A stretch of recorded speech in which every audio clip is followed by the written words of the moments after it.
Tere õhtust kõigile, mina olen Jaana Sandberg ja täna siis räägime Biome kliiniku tegemistest. Ja see, kes Instagramis hetkel vaadata ei saa, siis temal on võimalik vaadata pärast järele seda laivi. Aga räägime siis Biome kliiniku tegemistest, räägime visioonist, räägime kliendikogemustest ja vastame teie küsimustele. Et mul on siin hulk küsimusi, millele siis täna vastuseid saama hakkame ja vaatame siis, kuidas see kõik väga välja kujuneb. Ja kui teil on veel küsimusi, siis te võite julgelt kirjutada ja siis vastame ka siis nendele või siis vastan nendele, kas siis nüüd siinse laivi ajal või siis pärast hilisemalt. Aga mul on hea meel, et me kõik täna siin oleme ja Biome, ma mõtlesingi, et ma räägiksin alguses siis nii-öelda Biome eesmärkidest ja mis meil seniseks siis veel tehtud on. Et Biome kliiniku näol on siis terviseturismi edendava ettevõttega ja me oleme juba mitmed aastad tegutsenud ja meil on päris suurel hulgal juba kogemusi, kuskil 1000 ringis ja erinevate protseduuridega siis. Tänaseks mul on hästi hea meel, et me oleme kasvanud mitte ainult, ütleme, esteetikaturismi raames, me ei tegutse, vaid me oleme juba päris suure sellise mastaabi saanud, ütleme ka ülemaailmselt, kus me siis töötame erinevate kliinikutega tegelikkuses üle terve maailma. Niimoodi, et kui sul on mis iganes lähedasel mingisugune diagnoos võib-olla, millele siis kodumaalt lahendust ei leia, siis te võite meile kirjutada ja me leiame teile vastused ja päriselt parimad spetsialistid üle terve maailma. Et olen minagi siis käinud erinevates, ütleme, riikides, erinevatel koosolemistel, erinevate kliinikutega, erinevate meditsiiniturismi assotsiatsioonidega koostöös, samuti ka riiklikul tasandil erinevate haiglate ja kliinikumidega. Et siis me koostööd ka teeme.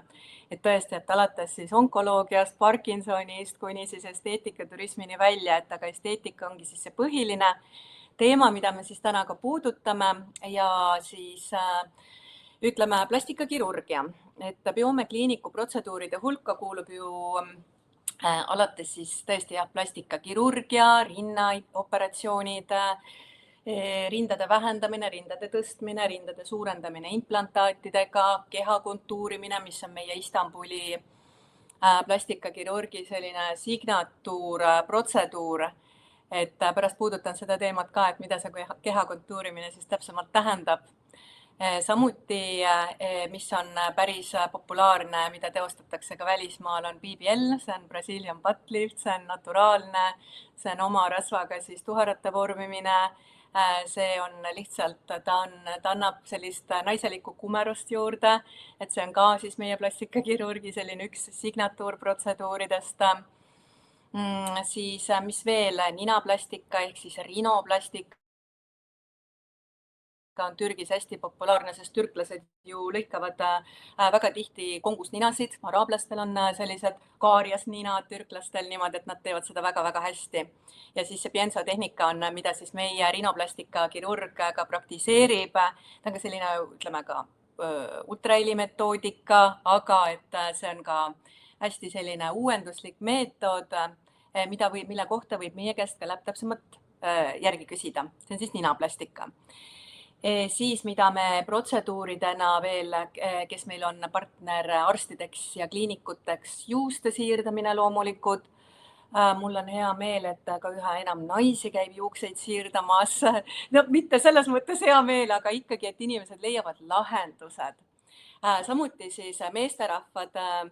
Mulle nii väga meenub üks kord siis, kui ma kohtusin kas kuu aega enne Istanbuli sõitmist, kui noormees läks juukseid istutama ja ma nägin teda, ta kehahoiak oli täiesti teistsugune, kui ma teda nüüd täna tean, et ta oli võib-olla selline natukene ebakindlam, ta käis Istanbulis ära, lasi juukse siirdamise teostada.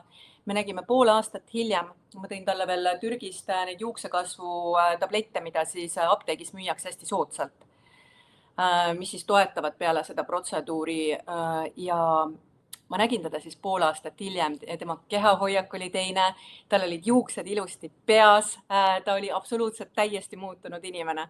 Ja tegelikkuses see ongi ka see, miks me seda tööd teeme, et pakkuda siis inimestele neid elumuutvaid reise.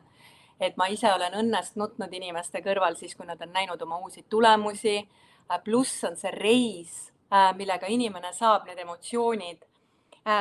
Näiteks kui inimesed meil Istanbulis Hambaravil käivad, siis me kingime Fosforuse väina kruiisi.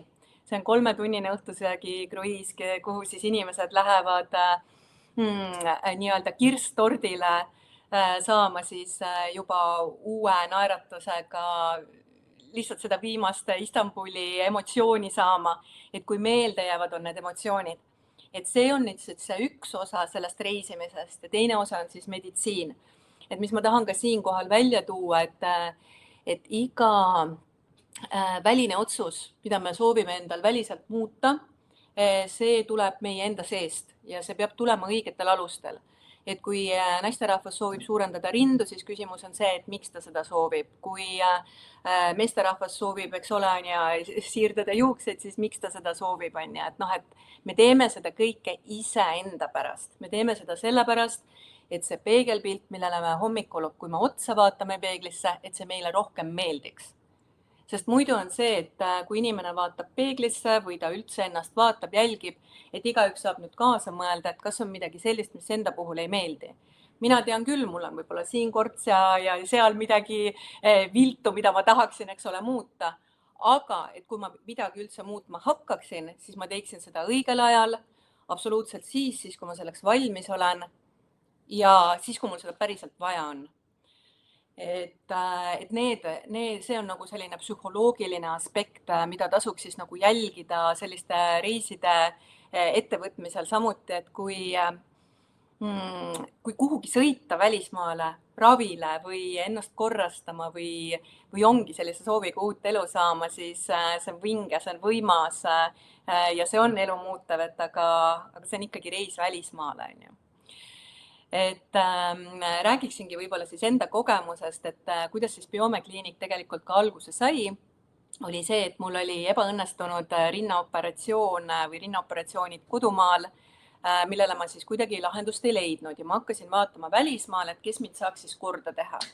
Et samas on see ka mõistetav, et kui näiteks kui on untsu läinud iluopp, siis ka keegi teine kirurg ei pruugi nagu seda väga nagu julgelt tahta ümber teha, sellepärast et äkki jälle läheb untsu, et mis siis saab. Ja sellepärast ongi, ütleme välismaal ka, et kes on meil siis partnerkirurgideks, et tegu on siis rekonstruiivkirurgidega, kes siis teevad ümber ka selliseid viltu läinud töid. Ja mina isegi sain abi ja ma lasin siis oma rinnad korda teha Istanbulis. Mulle kirurg ütles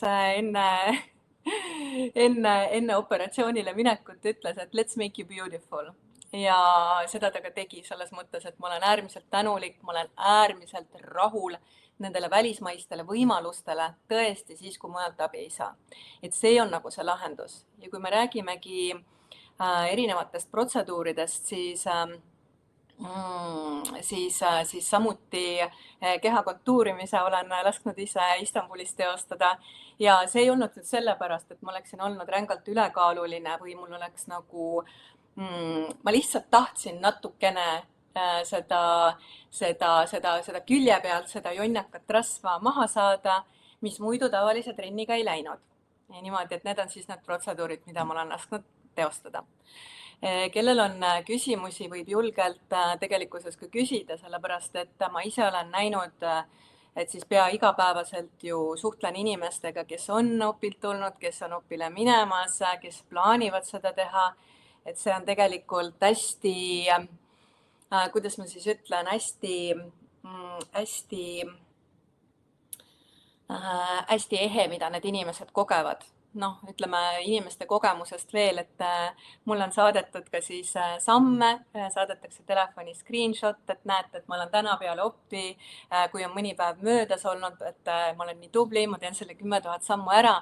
Mitmed inimesed on seda teinud ja mul on nagu nii hea meel, et kes sõidab üksinda reisile, kes läheb perekonnaga, kes läheb abikaasa, kes läheb tütrega.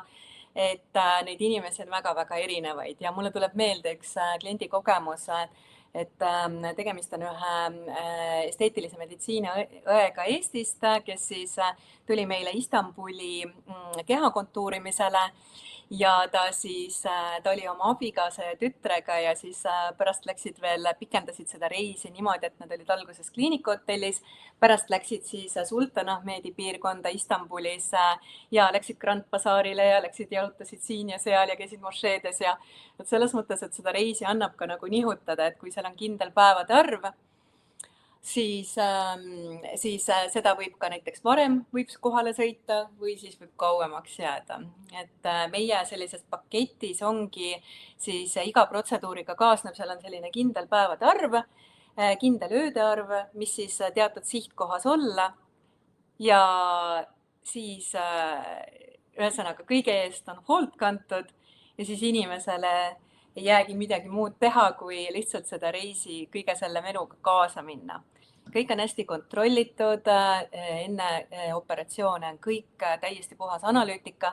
Mina, kes ma olen varasemalt ilooperatsioone ka Eestis kogenud, ma tõesti isegi ei näinud, Istanbulis teostati lihtsalt nii patakas pabereid, kõik analüüsid, mis siis seal läbi viidi eelnevalt operatsiooni käigus ja siis Istanbuli ühe suurima haigla anestesioloog on meil ka siis plastikakirurgialt toeks. Niimoodi, et kõik on kontrollitud. Räägiks nendest, ütleme sellisest riski poolest ka, et juhuks, kui Istanbulis tõesti peaks midagi juhtuma, tegu on ikkagi meditsiiniga, tegu on operatsiooniga, siis meil on erikindlustus, mis katab siis iga protseduuri, et see on ka siis selline oluline info teada. Et nii, meil on siis erinevatest sihtkohtadest, tooks nagu selle ka siis praegu sisse. Meil on Istanbulis hambaravi, plastikakirurge, juuste siirdamine, Antalya, imeline reisi sihtkoht, no tõesti, siis suvel on päris palav, aga muideks praegu veel Antalya hooaeg käib. Nii et kellel on küsimusi, võtke meiega julgelt ühendust, meie tiimis on ka Anneli Lahe, kes siis nõu ja jõuga ka aitab. Et absoluutselt julgustan Antalyasse veel ka sõitma, sellepärast et pikendada natukenegi seda Eesti suve, et novembri lõpuni tegelikult on võimalik reisile minna. Antalyas on meil siis hambaravi, väga tasemel hambaravi. Siis on me just käisime seal Anneliga ja siis oligi, et külastasime seal erinevaid professoreid ja siis juuste siirdamise kliinikut, et on võimalik ka juuksed istutada Antalyas. Ning on võimalik ka plastikakirurgilisi operatsioone läbi viia, et andke märku, kui teil on jälle küsimusi. Need on siis Türgi, Istanbul ja Antalya. Siis meil on Dubais on sellised erilised lihvimisvabad hambalaminaadid, et need on need erineva tehnoloogiaga, et kes ei tea siis laminaatide või hambakroonide vahet, siis laminaadid on õhukesed katted, mis kinnitatakse ainult hamba esiosale. Meditsiiniline põhjus, miks inimene seda teha võiks, on see, et näiteks kui hambaemail on liiga kulunud, tal ei ole võimalik hambaid valgendada, näiteks see on põhjus, miks mina kunagi Istanbulis lasin ka endale hambalaminaadid paigaldada. Minu hambaemail oli kulunud ja ma ei saanud hambaid valgemaks. Ma tahtsin ja mul on kas 6 tooni äkki heledamad hambad kui enne. Aga jah, Dubais on siis lihvimisvabad laminaadid, on siis ka kerge karestusega E-Max laminaadid. Ma tooksin siin, meil on hästi hea hinnaga, meil on 375 € Dubai ühe hambalaminaadi hinnaks. Et ta on kõige kõrgema kvaliteediga E-Max hambalaminaat, et hambalaminaate on ka väga palju erinevaid. Ja komposiitmaterjal on näiteks selline, millest hambalaminaate tehakse, et seda me saame kõik absoluutselt arstidega üle täpsustada, eks ole, kellel on veel spetsiifilisemaid küsimusi. Aga minu selline selgitus siinkohal on see, et just, et see komposiitmaterjal, ta on nagu plommimaterjal, mis võib siis aja jooksul tuhmuda, ta ei ole nii püsiv, et kui siinkohal me ikkagi räägime hammaste korrastustöödest ja me tahame ikkagi väga pikaajalist ja väga kvaliteetset tulemust, siis Dubai hambalaminaadid ja just lihvimisvabad laminaadid võiks kindlasti olla see valik, kui sa oled mõelnud oma hammaste korrastamise peale. Ja see, ütleme, lihvimisvabade laminaatide puhul tegelikult keegi meist ei taha ju ennast kahjustada, eks ole, et me tahame ennast paremasse kohta saada, me teeme neid protseduure võiksime teha ikkagi ka sellistel alustel, et me tunneme ennast paremini ja lõppkokkuvõttes, et me oleksime ka tervemad. Me oleksime endaga rohkem rahul. Ja hambalaminaatide näol on siis nagu ilmselge näide, et nii nagu võrreldes kroonidega, kus krooni puhul siis oma hamba loomulik kroon lihvitakse suures osas maha, siis laminaatide puhul on jah see, et kaetakse hammaste esiosa. Aga ka kroonide puhul on see, et väga palju on räägitud siis haihammastest ja et kuidas siis ikkagi ütleme, et kui hambad siis maha lihvitakse ja et mis siis saab ja ikkagi, et tõesti, et mis siis tulevikus saab. Absoluutselt igal pool maailmas kasutatakse seda lihvimistehnikat. See on selleks, et lihvida oma hamba loomulikku krooni väiksemaks ja asetada sinna siis üldiselt tsirkooniummaterjalist kroon asemele. See on samamoodi, ütleme sellistel põhjustel, kui oma hambad on väga kehvas seisus, kui seal ei ole muud varianti või siis võib-olla tuleb hammas hoopis eemaldada ja sinna implantaat paigaldada. Implantaat on nagu kruvi, kuhu siis ka ütleme see tsirkooniumkroon pärast peale paigaldada. Et neid variante ka suu tervishoius on nagu hästi palju erinevaid. Ja igaüks võib mõelda, et kui vabalt me tegelikkuses nüüd naeratame. Et minule kunagi väikesena ma mäletan lasteaiast nii hästi seda, et kui mulle öeldi jänku ja minul olid esihambad natukene ettepoole. Ja ma hakkasin seepärast, lapsena jäävad ju sellised asjad külge või keegi näpuga näitab või ütleb, et siis ma hakkasin tohutult oma naeratust häbenema. Ma hakkasin oma naeratust niimoodi häbenema ja ühelgi pildil ma ei naeratanud. Ma varjasin oma suud, ma ei tahtnud, et minu hambad oleksid rääkides näha. Ja kuidas see siis päädis lõpuks, oligi niimoodi, et tulevikus või siis täiskasvanu eas minu suunurgad olid allapoole, sellepärast et ma kogu aeg hoidsin kramplikult suud kinni. Ma kuidagi häbenesin avatud suuga rääkimist ja tegelikkuses kõik see mõjutab psühholoogiat, see kõik mõjutab meie närviühendusi, see ju blokeerib, kui me hoiame oma suud kinni, kui me nagu varjame oma naeratust või mõtleme, et või näiteks paneme käe suu ette, et me naerame nagu avaliselt ja me paneme käe suu ette, me ju varjame midagi. Aga küsimus on sellest, miks me tahame ennast varjata? Kuigi me võiksime olla täiesti vabalt, me võiksime olla elus, särada, eks ole, mitte, et me ei peaks ennast blokeerima ja tagasi hoidma. Et see on nagu üldiselt nagu jällegi inimestelt, et igaüks saab nagu enda käest nagu küsida kas või mõttes, et kui avatud sa oled. Tegelikkuses on isegi tänasel päeval plastikakirurgid ma tean, üks plastikakirurg on teinud sellise uuringu, kui tugev on sinu see raamistik siin. Kas see on tühi, kas siin on mingid puuduolevad hambad, kas see on selline deep bite ehk hästi sügav hambumus, alumine lõualuu on liiga tagapool või siis on, et kui tugev see sinu see raamistik siin on. Et selle plastikakirurgi uurimuse mõte oligi see, et kui tugev raam meil siin on, et siis naistena veel eriti, et mõtleme, et okei, et vananedes hakkab nägu nagu vajuma alla, et aga kui siin on hästi tugev raamistik, siis see näo alla vajumine on ka nagu peatatud. Ehk siis see näo ovaal ei allu niimoodi gravitatsioonile, et kui siin on tugev raam. Et see on tegelikkuses ka igati loogiline. Ja siis täitsa soovitan ka see raamatut lugeda, mis Suusse südames, see on ühe hambaarsti sellise holistilisema lähenemisega hambaarsti poolt kirja pandud. See räägib sellest, mis suusse südames. See räägib suu mikrobiomist. Mina ise olen mikrobiomika taustaga, et see on selline bakteriteadus. Et räägib, et kui oluline on suu tervishoid tegelikkuses, kui oluline on vähemalt 2 korda päevas hammaste pesu, et see 2 korda päevas on normaalne hommikul ja õhtul. Sellised asjad on elementaarsed, aga lihtsalt teinekord tasub neid endale nagu meelde tuletada ja neid reaalselt ka praktikasse tuua. Aga jaa, see raamat, mis Suusse südames, see on kihvt lugemine. See räägib tegelikult, kui palju meie suu tervis mõjutab meie ajutööd. Ehk siis, kui puhtalt ja selgelt me mõtleme. Samamoodi on see, et kui me varjame oma naeratust, me võiksime tegelikult ju avatult naeratada, et tegelikult saab igaüks isegi vaadata oma pildigaleriid, et kui paljudel fotodel sa naeratad. Või siis hoiad seda tagasi. Et kui siin, et meil kogu aeg see toimub see blokeering, me tahame oma suud kinni hoida, siis me alateadlikult me lukustame kogu aeg ennast. Et see on nagu see mõte, et me oleksime vabad, et me tunneksime ennast vabalt. Et või näiteks minu selline plastikakirurgia näide, kus ma automaatselt, et nagu seda keharühti, et mul oli siin disharmoonia, et seda keharühti ma hoidsin nagu ühte õlga hoidsin allpool kui teist, sest ma kuidagi alateadlikult tahtsin rindu ja ütleme sellist keha nagu ka harmooniasse tuua. Aga see ei ole ka normaalne, et kes nüüd aru ei saanud, siis pärast mulle kirjutada ja küsida, mis ma selle all mõtlesin. Aga just, et ka see keharüht ja kõik see, et me oleme sirge seljaga. Samamoodi nagu lihtne inimlik näide, juukseid siirdamas käinud meesterahvas, tema keharüht oli pärast seda protseduuri teine.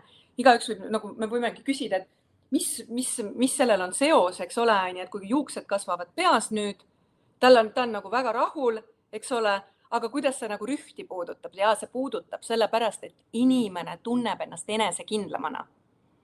Ja see ongi see, et miks me selliseid korrastusprotseduure ka endaga tahame teha. Esiteks, see on tänases maailmas normaalsus, väga paljud lasevad seda endaga ette võtta. Tänase päeva nišš ja trend on see, et me tahame olla nooruslikud, me tahame olla täis energiat, me tahame näha välja ilusad, me tahame, et meil nahk oleks terve, me tahame, et juuksed oleksid tugevad, me tahame kõike seda, aga selleks tuleb ka midagi teha, et seda saavutada. Ma lähen nüüd jutuga väga nagu, kuidas ma siis ütlen, väga laiaks, aga jällegi ma räägin enda isikliku kogemuse poole pealt, et kui ma ütlen, või ütleme, soovitus on see, et tulekski midagi enda heaks teha, et me pakataksime elujõust ja energiast, alustagem toitumisest, mis on absoluutselt igale ühele individuaalne, saab teha mikrobiomi analüüsi, saab teha veregrupi dieeti, saab teha absoluutselt erinevaid dieete, mis iganes just sinu kehale parasjagu sobilik on, sest me kõik oleme väga erinevad. Saab muuta oma elustiili, saab välja vahetada väga sünteetilise kodukeemia, väga sünteetilise nahakosmeetika, saab kasutada kehale loomupärasemaid kreeme, et kõiki neid erinevaid viise on tegelikult midagi, mida jälle oma keha heaks nagu teha saab. Nii, kus ma selle suure jutuga siis nüüd läksin? Tegelikkuses ma vastaksin siin vahepeal inimeste küsimustele ka, et aitäh teile, kes te olete oma küsimused esitanud ja ma tänan ka Biome Kliiniku suurepärast tiimi, kes on ka kõige selle laivi üleval hoidmisel kaasa aidanud. Aitäh teile! Nii, küsimus selline, et kas on võimalik teostada näiteks, kui me räägimegi plastikakirurgiast, väga palju erinevaid operatsioone korraga. Kas silmalaugude plastikat, ninaoppi, keha kontuurimist ja rindu on võimalik teha korraga? Et alati, kui me selliseid päringuid saame, siis me konsulteerime kirurgiga, sellepärast et nemad või tema on alati spetsialist, kes siis oskab sellistele küsimustele täpsemalt vastata. Aga siinkohal on juba see, et kuna tegemist on nii paljude erinevate piirkondadega ja väga suuremahuliste operatsioonidega ikkagi, ninaplastika võtab mitmeid tunde aega, keha kontuurimine samuti, siis see operatsiooni aeg läheb liiga pikaks. Et meil on väga palju selliseid kliente, kes on tulnud ühele operatsioonile, ta on võib-olla lasknudki selle väiksema operatsiooniga, et näiteks ülalaugude või alalaugude plastikaga kombineerida. Näiteks ta on lasknud teha kõhuplastika. Ja siis on lasknud näiteks silmalaugusid korrastada, et need on nüüd sellised operatsioonid, mida ma tean, kirurg on kombineerinud ja mida on võimalik lasta koos teha. Siis näiteks on inimesed käinud, nad on tulnud järgmine kord millegi muu kohendamisele, järgmine kord jälle näiteks hambaravile, siis on tulnud jälle operatsioonile, et niimoodi inimesed käivad. Mitte me nüüd ei propageeri seda, et mida rohkem, seda uhkem, vastupidi, meie tegelikult selline slogan ja metoodika on less is more. Ehk siis, kui lasta endaga midagi teha, ma ei tea, kas inimesed täna teaksid, et ma olen lasknud keha kontuurimist, kui ma sellest ise poleks rääkinud. Et see on nagu see mõte, et tegelikult inimesed ei saa arugi. Või see, et nüüd ma olen jaganud, see on minu enda isiklik kogemus, et ma lasin enda rindu korrigeerida Istanbulis, mis on üks mu elu parimaid otsuseid. Ma sain täiesti uue elu, vähem kui 2 kuud tagasi. Et see on nagu, mu enesetunne on lihtsalt 1000 kordi parem, kui see oli enne. Ja nüüd ma hoian oma keha sirgu. Et jällegi, kui inimestel on küsimusi sellisel isiklikul tasandil, siis võib minu käest küsida. Aga üldiselt et protseduure on võimalik kombineerida, aga see ongi siis eelnevalt kokkulepete küsimus ja võimalik on siis ka korduvkülastusi Istanbuli teha, mistõttu siis ongi võimalik neid asju ka järjest teha. Näiteks, kellel on ebaõnnestunud kõhuplastika, tal on tohutu suur arm alakõhul või naba on, eks ole, vales kohas, noh, kõhuplastika lihtsalt eeldab ka naba korrigeerimist, siis ta tulebki Istanbuli, neid on nii palju neid juhtumeid olnud, kus on lastud siis korrigeerida kõhuplastika armi, diastaasi parandada, ehk siis siselihased on ka korrigeeritud ja siis naba on õigesse kohasse tõstetud, et see on ka nagu selline kombineeritud protseduur, eks ole. Või siis näiteks mammi makeover, mis on ka selline kõhuplastika ja rindade korrigeerimise operatsioon, et kui teil on, ütleme, selline ja siis samas ka kombineeritud protseduurid on soodsama hinnaga. Varsti puudutame seda hinnateemat ka, eks, mis vahe siis see hindadel võib olla, et nii Eestis kui välismaal. Nii,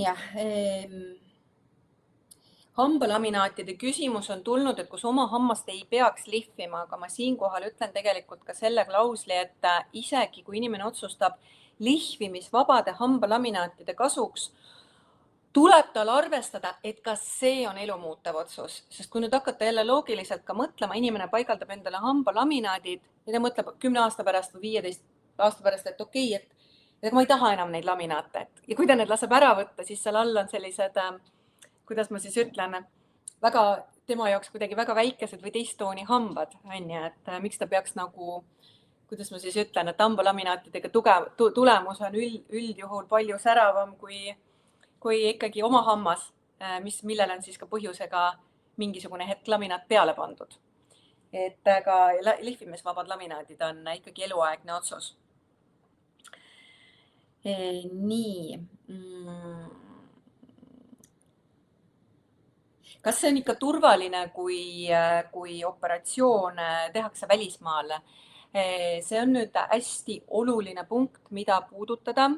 See on niimoodi, et me puudutame Türgi teemat, sest see on fakt, et seal käib kõige rohkem inimesi ka ennast opereerimas. Üks asi on see, et ta on juuste siirdamise maailma pealinn Istanbul ja teine asi on ka see, et üle terve maailma, küll Ameerikast, Kanadast,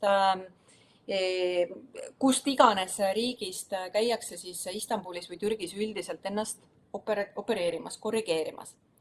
USA-s, millest see trend alguse sai, et inimesed üldse Istanbulis käivad? Esiteks, Istanbulis on väga-väga kõrge meditsiin. Istanbulis korraldatakse väga palju plastikakirurgialaseid koolitusi, olen ka mina sellistel rahvusvahelistel koolitustel osalenud, kus teisel pool kontinente plastikakirurgid sõidavad Istanbuli kohal ennast koolitama.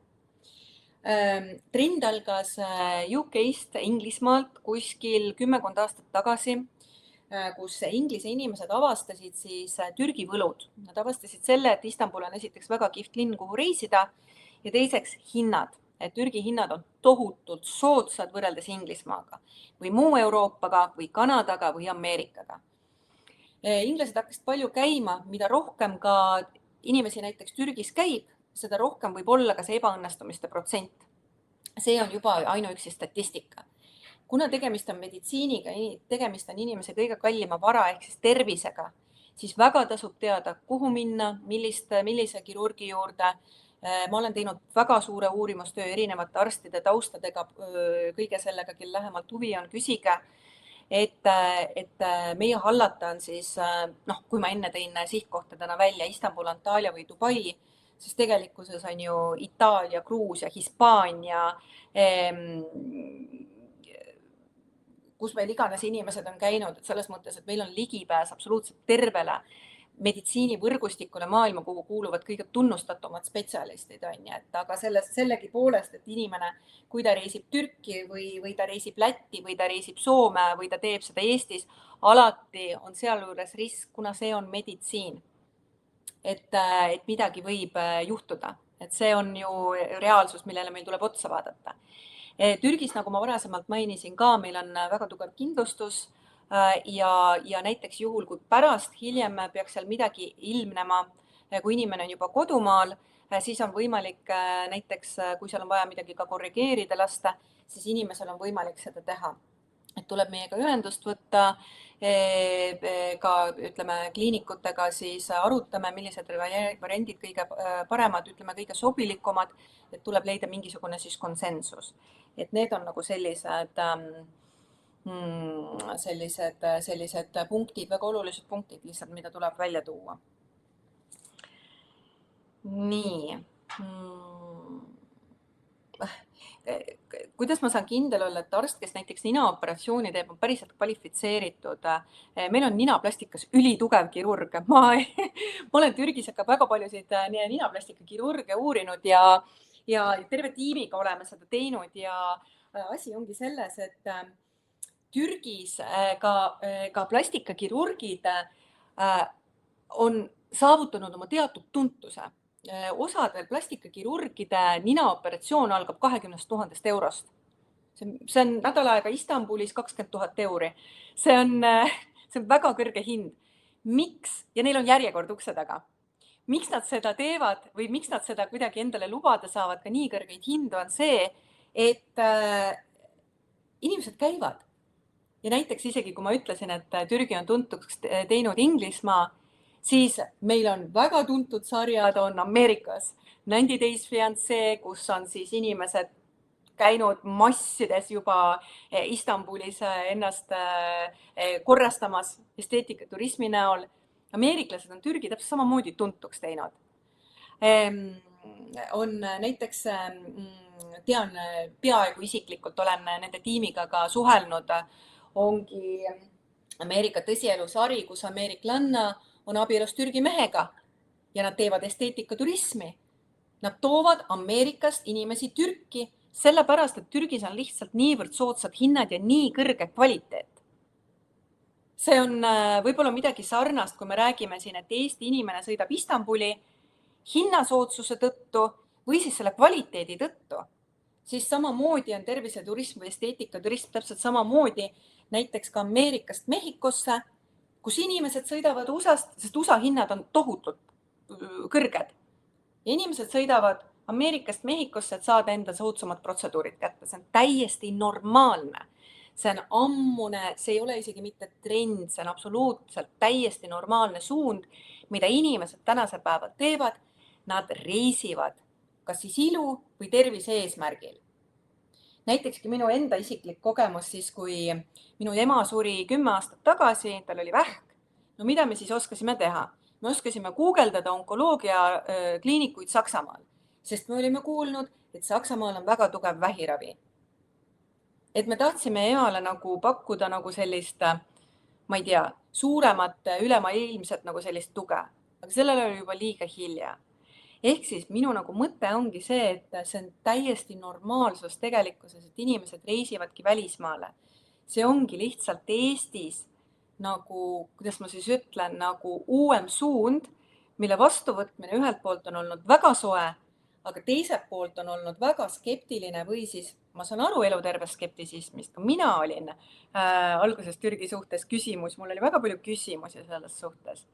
Või mingite muude sihtkohtade suhtes, kas see on ikka kvaliteetne, kas see pole eluohtlik, mis tulevikus saab, mis siis saab, et kuidas ma seal hakkama saan, kuidas ma nüüd siis, aga meil on juba nii palju kogemusi, et nagu selles mõttes, et selline hea sõna räägib ka enda eest, et see on, jah, et see on tegelikkuses normaalsus, et inimesed sellist tervise nimel ka reisivad. Samamoodi, miks ma räägin, et tõin selle enne selle, ma ei tea, selle fosforuse kruiisi näiteks, et see on ju emotsioon. Seal on türklaste tantsushow, mõtle, sa näed seda, sa lähed Istanbulis, sa pole mitte kunagi varem Istanbulis käinud. Sa saad uue naeratuse ja siis sa näed nagu seda tohutut, seda Istanbuli melu, mida kuskil mujal lihtsalt ei näe, sest Istanbul on ainulaadne. Või tuled Dubaisse, mis pakub alates maailma kõige kõrgemast Burj Khalifa tornist, mis on tohutu vaatamisväärsus, kus sa näed tervet maailma, kuni, ma ei tea, ükskõik milleni välja, sõidad siit Abu Dhabisse, et kus on mingi, ma ei tea, väga ilusad rannad ja tohutu võimas mošee on ja kuhu sissepääs on tasuta. Ja kogu selle reisi maksumus on palju soodsam, kui teha näiteks Eestis seda protseduuri. et siis ikkagi tavaliselt inimesed ikkagi valivad selle reisi. See on nagu see mõte ja minna nende imeliste emotsioonidega koju. Nii, lähme siit küsimustega edasi. Nii, juuste siirdamine. Kas juuste siirdamine on valus? Juuste siirdamise tuimestavad süstid, need võivad olla tundlikud, mis alguses tehakse. Et juuste siirdamise protseduurist ka hästi konkreetselt siinkohal, et see kestab 4 päeva see reis, 3 ööd, 4 päeva. Tavaliselt inimesed tulevad kaaslasega, kaaslane on võimalik tasuta kaasa võtta, lihtsalt lennupiletid tuleb juurde osta. Paketina selliselt 4 päeva, 3 ööd. Protseduur kestab kuni 8 tundi, vahepeal on kliinikus lõunasöök. Meil on hakkamas meestekuu, novembrikuu on meestekuu, kes pole seda otsust veel vastu võtnud, meil on sellel aastal veel tõesti see on väga soodne hind, see on 2880 eurot on selle paketi hinnaks. See on päriselt soodne hind, et need tulemused lihtsalt räägivad ka enese eest. Terve selle seal sisaldub siis protseduure, juuksehooldusvahendid, majutus, transferid, lennupiletid tuleb juurde osta. Võite kasutada meie partner reisibüroo abi, et kes soovib, siis võib küsida juurde. Nii, siis ma vaatan korra veel neid küsimusi. Näiteks küsimus, kui ma ütlesin siin juuste siirdamise paketi hinna, siis näiteks hambakroonid on võimalik siis sellise paketi, nagu see on siis majutus 2 transferida, näiteks 28 tsirkooniumkrooni, et alla 7000 euro veel on võimalik ka sellel aastal broneerides ka seda sellist reisi endale siis ette võtta, et need hinnad on järgmisest aastast ka tõusmas. Ta paratamatu on tänane selline maailma olukord ka selline, et ka Türgis on suurem inflatsioon ja Dubai näiteks hambalaminaatide hinna, selle ma juba ütlesin välja, see on 375 eurot, et kui me võtame nüüd 20 laminaati, palju ta siis teeb, kas ma arvutasin, kas ta oli 6900 eurot või? Et see on siis täitsa terve kõik need nähtaval olevad laminaadid. Et laminaate paigaldatakse siis ainult esimestele hammastele, kas siis 10 ülalõualule, 10 alumisele lõualule. Tagumiseid hambaid ei ole mõtet lamineerida, sellepärast et laminaat katab ainult hamba esiosa. Nii. Kas tulla operatsioonile üksi või pärast peab keegi kedagi aitama? Minu enda kogemus oli see, et mina käisin üksinda, minul olid tegelikult ka suured kohvrid, Istanbuli lennujaam on selles mõttes hästi kihvt, et seal on kohe, et kui eratransfer mind, siis ma käisin veel kliinikus viimasel kontrollil plastikakirurgi juures, ta vaatas mind veel siis üle ja siis viis mind eratransfer lennujaama ja mul olid suured kohvrid, ma ei pidanud mitte ühtegi korda neid kohvreid tõstma, sellepärast, et Istanbuli lennujaamas on kohe selline, ütleme, portier teenus, see maksis mul kaardiga maksin 4 eurot niimoodi, et tulevad meesterahvad, tõstavad kohvrid autost kõik käru peale. Ma ei olnud isegi check-in'i ära teinud, ta võttis mu käest selle passi, tegi mulle online check-in'i või selle check-in'i lennujaamas, Istanbulis suures lennujaamas veel ära, printis mulle pardakaardi välja, tõstis kõik need kohvrid sinna lindi peale ja ma ei pidanud ise absoluutselt mitte midagi vaeva nägema, et selles mõttes, kas keegi peab aitama, siis jah, et siinkohal tegelikult need inimesed aitavad. Isegi kui seda portier teenust ei pea seal maksma mitte midagi, tavaliselt inimesed meil reisivad käsipagasiga, siis käsipagasi kohvrit absoluutselt paluda kellelegi aidata, tõsta, et ei pea ise pingutama. Et seda nüüd sellisel juhul, kui sa reisid üksinda. Et aga kui sa juba reisid kaaslasega, siis on loomulikult kaaslane, kes abiks on. Aga minu reis oli äärmiselt lihtne. Ma veel kuidagi mõtlesin, et kuidas ma siis nende suurte kohvritega nagu saan, et Rinna Opp ka just äsja olnud siin mõned päevad tagasi on ja jõudsin lennukisse oli kõik väga okei. Arst oli mulle paberi kaasa andnud, et ma olen lendamiseks valmis. Jõudsin Tallinnasse, Tallinna lennujaamas lindi pealt, palusin siis Tallinna lennujaamas töötaja abi, ütlesin, et palun, kas te saaksite mind aidata, et ma ei saa praegu raskusi tõsta. polnud absoluutselt probleemi, tõsteti kohvrid lindi pealt käru peale, viidi käru otse parklasse juba tuldi mulle järgi. Et vot selliselt nagu et ei pidanud peale seda ka operatsiooni ise nagu pingutama. Aga kaaslasega on loomulikult lihtsam. Ja võimalikult stressivabalt ikkagi siis ka need reisid ette võtta.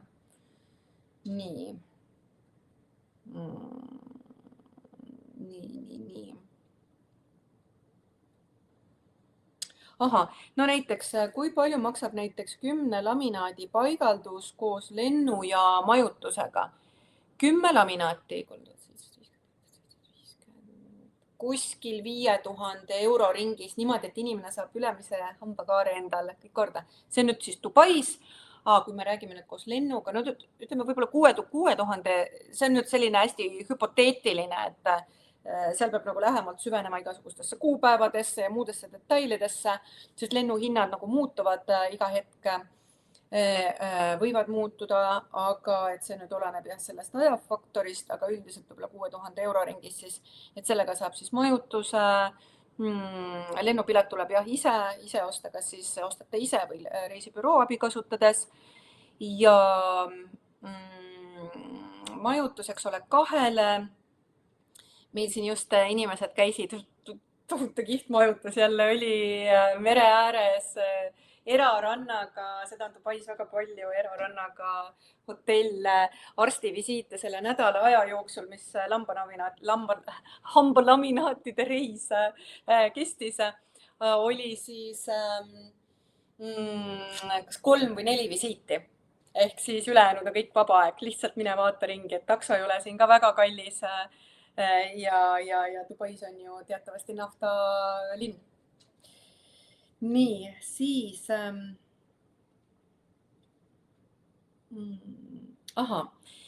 lipplifti kohta on küsimus. Lipplift on siis filtrumi ehk siis ülahuule ja nina vahelise ala lühendamine. Siit kirurg võtab siis mõni millimeeter, olenevalt nüüd siis jällegi inimesest, kellel on see vaheline ala siit väga pikk. Et siis siit võetakse lühemaks. On sellisel viimasel ajal väga populaarseks osutunud protseduur, mida siis lastakse näiteks faceliftiga koos teha.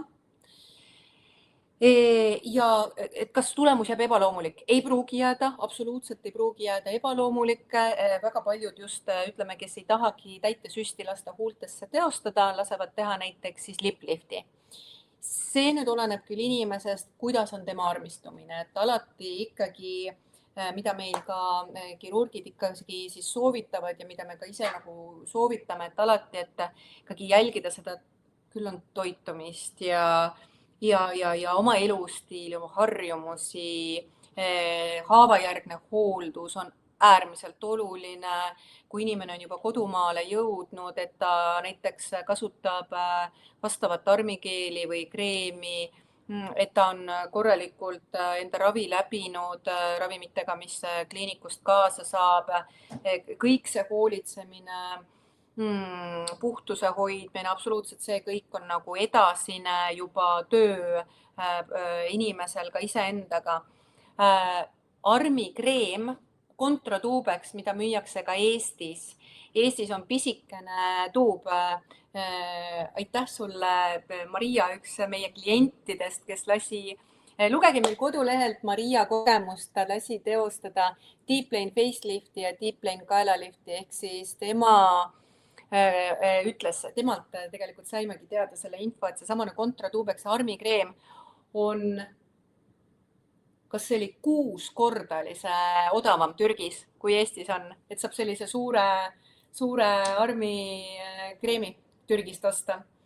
Et ta oli kas 20 eurot, oli see suur 120 milliliitrine tuub ja väike tuub oli siis kas 20 eurot, ma ei tea, kas ta oli kas 12 milliliitrine või. Ühesõnaga väga tohutu hinnavahe, et Türgist tasub osta kaasa, no mida inimesed ostavad teinekord valuvõigisteid, peavalu, migreeni tablette, et Türgis on ka päris paljud sellised ravimid saadaval retseptivabalt, mida siis meil Euroopa Liidus saadaval ei ole, sest Türgi ei asu Euroopa Liidus, on ju.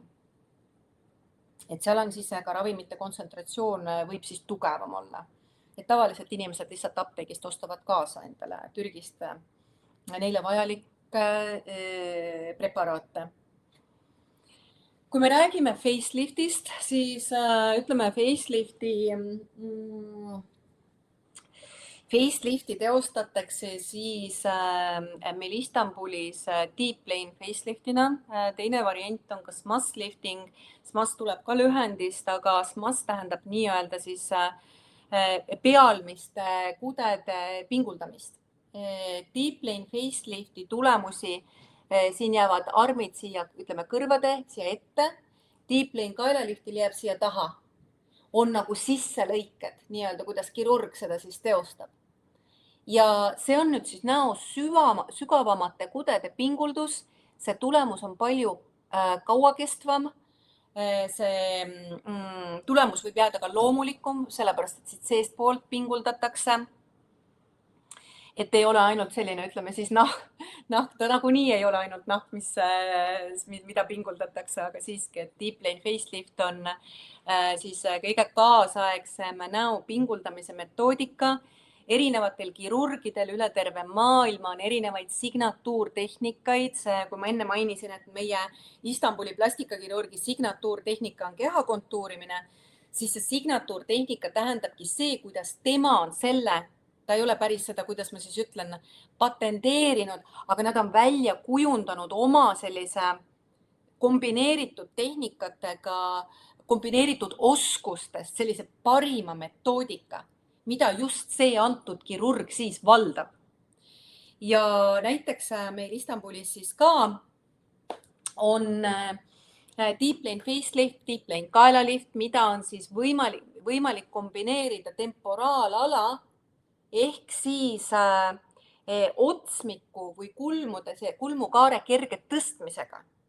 Et see, kui me räägime siin ainult sellisest näoplastikast või kaelaplastikast, siis see on vaid näo, eks ole, pinguldamine või kaela pinguldamine.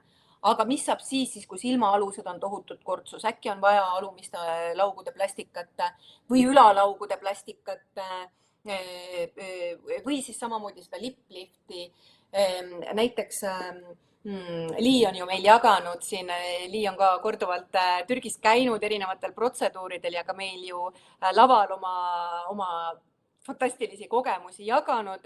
Ja Lii näiteks, kui tema lasi deep lane face ja kaelalifti siis teostada Istanbulis, ütles, et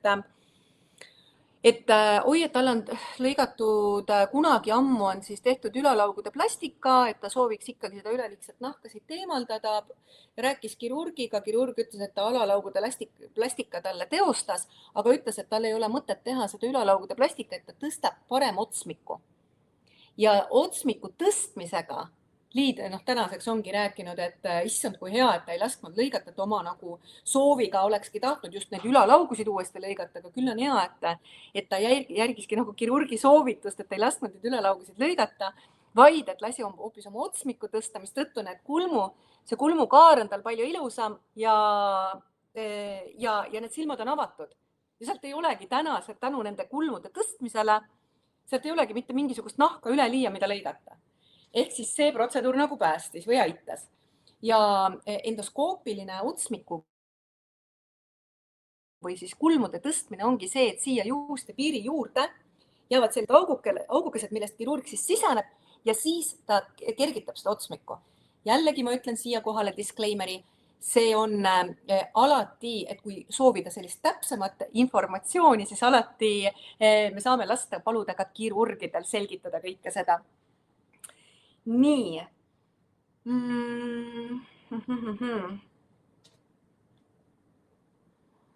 Nii. Ma vaatan, mis siin nüüd siin on siis veel. Ma vaatan, kus ma veel neid küsimusi jääksin. Ma olen peaaegu tund aega rääkinud. Räägiksingi võib-olla siis tooksingi välja veel eraldi siis need protseduurid, mida on siis võimalik meie kaudu erinevates kliinikutes üle terve maailma broneerida, on siis plastikakirurgia Istanbulis, hambaravi Istanbulis, hambaravi Antalyas, juuste siirdame Istanbulis, Antalyas, siis hambaravi Dubais, siis wellnessi poole pealt on hästi võimas tegelikult see, et mis ma enne mainisin ka, et isegi ütleme sellisele välisreisile minnes selleks tuleb valmis olla, seda tuleb tahta, see on reis omaette, see on hoopis midagi muud, kui lasta seda kodumaal teha. Ma enne mainisin ka, et iga otsus endal väljastpoolt midagi muuta, see saab alguse seestpoolt, et millegi pärast me tahame neid muutusi endaga teha. Ja näiteks wellness kliinikutes, et mina kunagi, minu keha oli 115 kilo, oligi, ärkasin seal haiglavoodis, eks ole, ja keha oli lihtsalt nii suur ja kaela ei olnud ollagi ja siin ühesõnaga juuksed olid lühikeseks lõigatud ja mitte midagi ei olnud põhimõtteliselt, polnud tervist, mitte midagi polnud. Ja siis ärkasin üles ja mõtlesin, et okei, et nüüd oleks aeg nagu midagi oma elustiilis ja elus kõike muuta ja ma ei läinud nagu koheselt nii-öelda plastikakirurgi konsultatsioonile sooviga ennast, ma ei tea, kas kaalust maha saada või midagi nagu selles mõttes operatsiooniga korrigeerida. Et ma hakkasin muutma oma mõtteviisi, ma tahtsin saada paremaks inimeseks, ma tahtsin ennast kuidagi ka aktsepteerida kõike seda, mis elukogemused mul endal olnud on ja see päriselt aitas.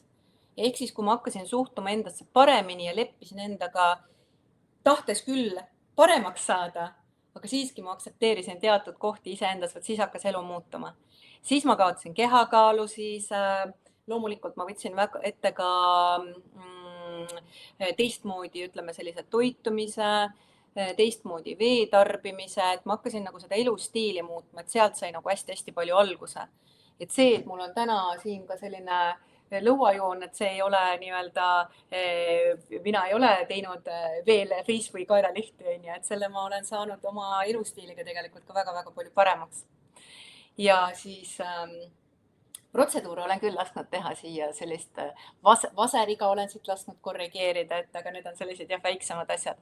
Aga selline suur, täna, kui ma kaalun kuskil mingisugune 62-63 kilo, et siis 15 kilolt, et ma ikkagi võtsin maha ikkagi elustiili muutmisega, et see on alati, käib käsi käes, et see ei ole ainult see, et laseme ennast opereerida ja et aga et selle elustiiliga tuleb nagu kaasa minna, et kui me hästi paljud kliendid ongi öelnud ka seda, et appi ma sain nii ilusa tulemuse, ma sain nii ilusa lameda kõhu selle vaserrasvaimmuga või et mul on nagu nii ilus nagu selline liivakella figuur või et ma ei taha seda enam nagu käest lasta, et nad on saanud tänu küll protseduurile selle, aga et nad käivadki rohkem trennis, nad toituvadki hoolikamalt, nad on saanud kätte selle ilusa kuju, mida nad on igatsenud, et ongi, et kellel on olnud näiteks nagu selline päästerõngas ümber kõhu ja no kuidagi trenniga sellest lahti ei saa, siis ta natuke laseb seal selle vaseriga korrigeerida see keha kontuurimisega ja ta saab sellest lahti, see inspireerib, motiveerib teda veel omakorda.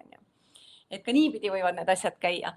Aga sellest wellnessist rääkides, et samamoodi see enesekindlus, see sinusse endasse suhtumine, kui palju sa elus endale eesmärke sead, kui palju sa julged neid eesmärke täita, kui palju sa leiad endas jõudu neid samme teha ka igapäevaselt, ka selles mõttes nagu riskida, ka oma mugavustsoonist välja astuda, teha midagi teisiti, sest et elu saab ju muutuda paremaks ja kõike ainult siis, kui me teeme midagi teisiti täna, kui me tegime seda eile. Ehk siis uute asjade katsetamine, proovimine, see nõuab alati julgust. See on, kui me päris täpselt ei tea, mis meid ees ootab, siis ju tavaliselt inimesed kardavad seda, aga see nõuab julgust teha asju teisiti. Et juba need viivad tegelikult täiesti uute sihtideni.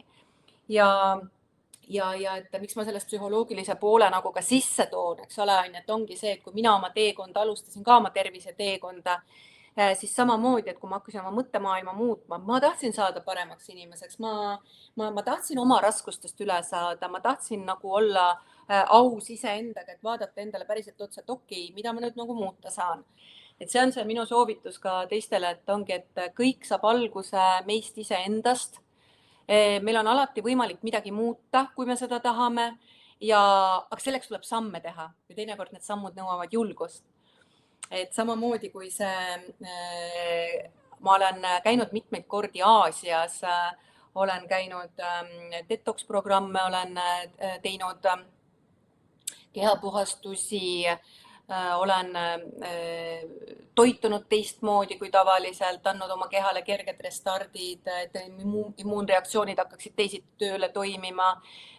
Kaalu langetamise eesmärgil olen neid reise teinud, joogareise olen teinud, olen käinud joogalaagrites välismaal, Itaalias, Aasias, erinevates kohtades. Et need on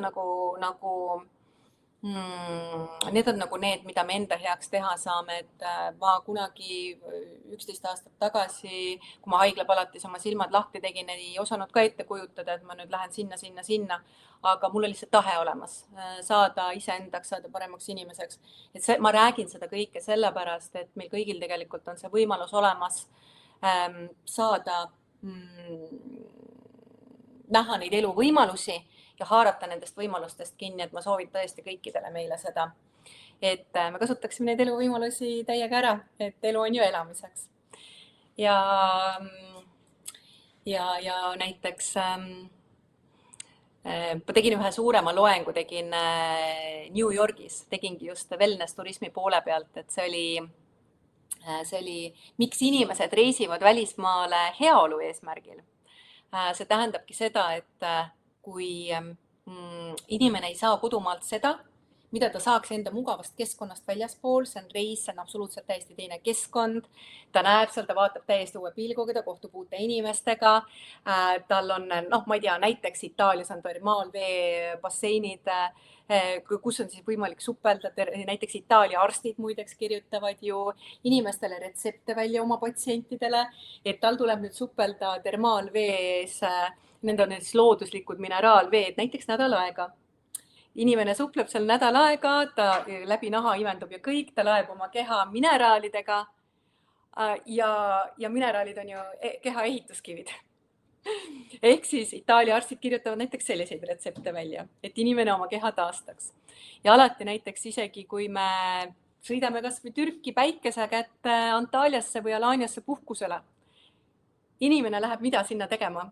Ta läheb tegelikult tervisereisile. Üldiselt inimesed lähevad, et kes seal siis päevitavadki ja kes seal naudivadki loodust, kes saavadki enda varbad liiva panna ja selles mõnusas Vahemere supelda, selles türkiis-sinises vees. See on ju kõik tervis. See on ju inimesed tulevad, nad laevad oma patareid täis. Et see on ka see mõte, et esteetikareisi lihtsalt eristabki see, et ka inimene võib minna ja oma varbad vette panna ja seal liiva peal kõndida, aga samas ta laseb teha ka mingisuguse protseduuri endale. Ja kui ta saab selle soodsamalt kui kuskil mujal, siis miks mitte? Et hinnavahe et hinnad on meil, ütleme, sellised suhteliselt individuaalsed. Esitage meile julged päringuid, kirjutage meile, saatke meile oma soovid. Isegi kui te täna ei taha seda otsust vastu võtta, siis meil on inimesi, kes on aasta aega mõelnud, 2 aastat mõelnud ja alles nüüd meile kirjutanud, et okei, nii, ma olen nüüd valmis, davai, lähme. Et päriselt niimoodi toimubki kõik see, ja tõesti, et sellised reisid toimuvad täpselt siis, kui sina ise oled valmis, kui sul endal on see tunne, see kutse ja nii ongi. Et ma olen hästi tänulik. Saime selle laivi tehtud. Et jällegi, kui teil on küsimusi, siis küsige meilt ja tõesti, et kes te soovite protseduure broneerida, siis selle aasta jooksul on protseduurid veel ikkagi soodsamad. Järgmine aasta on see hinnatõus. Aga et kui te juba sellel aastal broneerite, siis te tegelikult saate juba nagu nii-öelda te saate ka reisida järgmine aasta, aga te saate siis nagu selle soodsama hinnaga, et kui te selle aasta jooksul selle broneeringu nagu ära kinnitate. ja siis andke meile märku, kui miskit on ja et eks me siis sellisele terviselainel edasi ja, ja täpselt ongi nüüd see tunnikene täis. Nii et aitäh, et vaatasite, kuulasite ja siis ilusti edasi. Tšau!